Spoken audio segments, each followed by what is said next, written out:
സൗരയൂഥത്തിലേക്ക് പാഞ്ഞെടുക്കുന്ന ഒരു അജ്ഞാത വസ്തു. ദിവസങ്ങളായി ശാസ്ത്രലോകത്തിന്റെ ഉറക്കം കെടുത്തുന്ന ധൂമകേതു. കൗതുകത്തിനപ്പുറം ശാസ്ത്രജ്ഞർക്ക് തലവേദനയായി മാറിയ 3I അറ്റ്ലസ് എന്ന അജ്ഞാത വസ്തുവിന്റെ വിശേഷങ്ങളിലേക്കാണ് ഇനി. ഭൂമിയോട് ഏറ്റവും അടുത്ത 240 ദശലക്ഷം കിലോമീറ്റർ ദൂരെ ഈ വസ്തു എത്തും. സൗരയൂഥത്തിലേക്ക് പുറത്തുനിന്ന് പാഞ്ഞെടുക്കുന്ന ധൂമകേതുവാണ് 3I അറ്റ്ലസ്. ഇതുവരെ മനുഷ്യൻ തിരിച്ചറിഞ്ഞതിൽ ഏറ്റവും പഴക്കമേറിയ ധൂമകേതുവായിരിക്കാം ഈ ബഹിരാകാശ അതിഥിയെന്നാണ് ശാസ്ത്രലോകത്തിന്റെ വിലയിരുത്തൽ.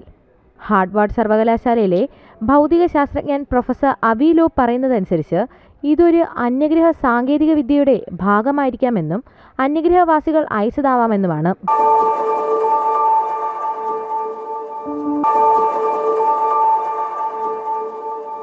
ചിലിയിലെ asteroid terrestrial impact last alert system, അതായത് അറ്റ്ലസ് ടെലിസ്കോപ്പ് ആയിരുന്നു 2025 ജൂണിൽ ഈ ധൂമകേതുവിനെ കണ്ടെത്തിയത്.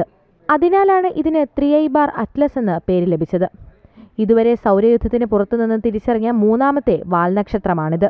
2025 ഒക്ടോബർ 29-നാണ് 3I അറ്റ്ലസ് സൂര്യനോട് ഏറ്റവും അടുത്തെത്തുക.